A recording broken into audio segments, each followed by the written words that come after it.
expulsion and extraction embryo and fetus gestational age কি হতে হবে 24 উইকস থেকে কম হতে হবে এবং ওয়েট কি হচ্ছে যে 630 গ্রামের হচ্ছে যে কম হচ্ছে, তাকে আমরা বলছি অ্যাবর্শন। কেন হচ্ছে ওয়েটটা এত হচ্ছে? কারণ আমরা জানি নর্মালি ফিটাল ওয়েট যখন ইনক্রিজ হয় 20 উইকসে 300 গ্রাম থাকে, যখন 22 উইকস থাকে তখন 500 গ্রাম থাকে, যখন 24 উইকস থাকে তখন আমরা কিন্তু 630 গ্রাম থাকে।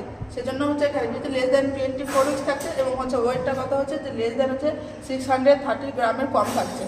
এবার অ্যাবর্শনের পরে যে প্রোডাক্টটা বেরোয় তাকে আমরা কি বলি? সেই প্রোডাক্টটার নাম হচ্ছে অ্যাবোটাস।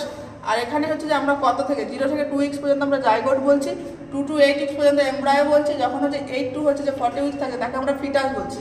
মোস্ট কমন টাইপস যেটা অ্যাবর্শন দেখা যায় যে টাইমটা সেটা হচ্ছে যে লেস দেন 8 উইকসের মধ্যে কি হচ্ছে অ্যাবর্শন বেশি দেখা যায়। 80% অ্যাবর্শন কি হয় লেস দেন 12 উইকসের ক্ষেত্রে দেখা যায়। 70% অ্যাবর্শন কি হচ্ছে দেখা যায় লেস দেন হচ্ছে 60 উইকসে দেখা যায়। এবার হচ্ছে টাইপস অফ অ্যাবর্শন। অ্যাবর্শন কি টাইপস আছে? এখানে আমরা দু ধরনের পেতে পারি। একটা হচ্ছে স্পন্টেনিয়াস অ্যাবর্শন, যেটা হচ্ছে নিজে থেকে হয়ে যাচ্ছে, আর একটা হচ্ছে ইনডিউস বা প্ল্যান বা কোনো আমরা কি করছি এটা প্ল্যান করে যখন আমরা অ্যাবর্শন করছি সেটা হচ্ছে ইনডিউস অ্যাবর্শন। তো অ্যাবর্শন দু ধরনের বললাম, একটা স্পন্টেনিয়াস, একটা হচ্ছে ইনডিউস হচ্ছে বা প্ল্যান অ্যাবর্শন। স্পন্টেনিয়াস অ্যাবর্শনের ক্ষেত্রে কি হচ্ছে যে অটোমেটিক্যালি কিছু মিসক্যারেজ হচ্ছে, সেগুলো কি ধরনের হতে পারে সব টাইপসগুলো লিখেছি, যেমন threatened abortion, inevitable abortion, incomplete abortion, যেটা সব থেকে বেশি দেখা যায় ইনকমপ্লিট অ্যাবর্শন, মানে কিছু প্রোডাক্ট কি হচ্ছে অ্যাবর্শন হওয়ার পর কিছু প্রোডাক্ট মায়ের হচ্ছে ইউটেরাসের মধ্যেই থেকে যায়, তাকে আমরা কি বলছি ইনকমপ্লিট অ্যাবর্শন বা কমপ্লিট অ্যাবর্শন। সেপ্টিক হচ্ছে অ্যাবর্শন বা মিসড অ্যাবর্শন, সাইলেন্ট অ্যাবর্শনও বলা হয় মিসড অ্যাবর্শনকে, বা রিকারেন্ট অ্যাবর্শন। এগুলো টাইপসগুলো হচ্ছে পরে পড়ানো হবে। দেন হচ্ছে যে কি ইনডিউস অ্যাবর্শন বা প্ল্যান্ড অ্যাবর্শনগুলো কী কী হতে পারে?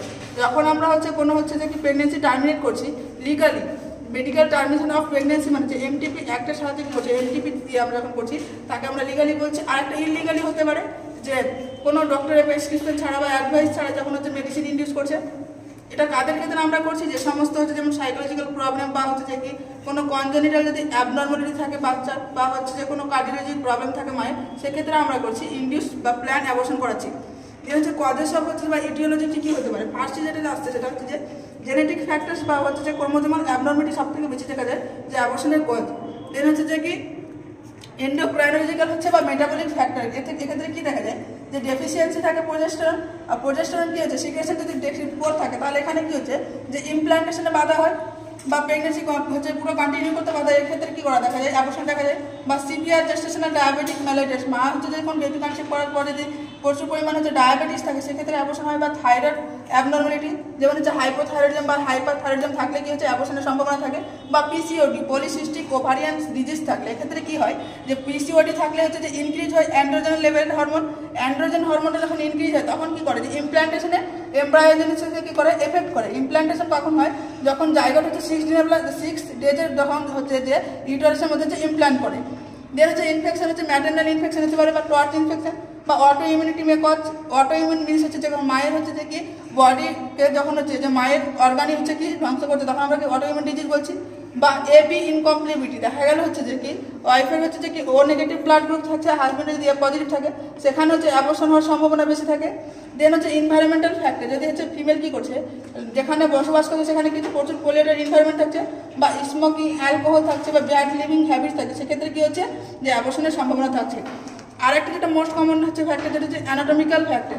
অ্যানাটমিক্যাল ফ্যাক্টর মিনস হচ্ছে যে মায়ের যখন হচ্ছে কনজেনিটাল ম্যালফরমেশন অফ ইউটেরাস, যে মায়ের হচ্ছে জন্মগত কি হচ্ছে যে ইউটেরাসে যখন ম্যালফরমেশন থাকে সেক্ষেত্রে হচ্ছে যেমন হচ্ছে বাইকর্নেট ইউটেরাস বা ট্রাইকর্নেট ইউটেরাস। ইউটেরাসের মধ্যে যখন হচ্ছে ডিভাইড হয়ে যাচ্ছে তখন হচ্ছে আমরা বাইকর্নেট বলছি। ট্রাইকর্নেট যখন 3টে ডিভাইড থাকছে। বা সেপারেট ইউটেরাস, যখন হচ্ছে ইউটেরাসে কি হচ্ছে এভাবে যখন সেপারেট হয়ে যাচ্ছে সেক্ষেত্রে আমরা কি হচ্ছে অ্যাবর্শন দেখতে পাচ্ছি। আরেকটা হচ্ছে সার্ভাইকাল ইনকম্পিটেন্স। সার্ভাইকাল ইনকম্পিটেন্স হচ্ছে যে সার্ভিস কি করে যে ওর রিটেন যে প্রোডাক্টটা থাকে সেটাকে হচ্ছে ধরে রাখার ক্ষমতা যখন লস হয়ে যায় সেক্ষেত্রে অ্যাবর্শন হয়।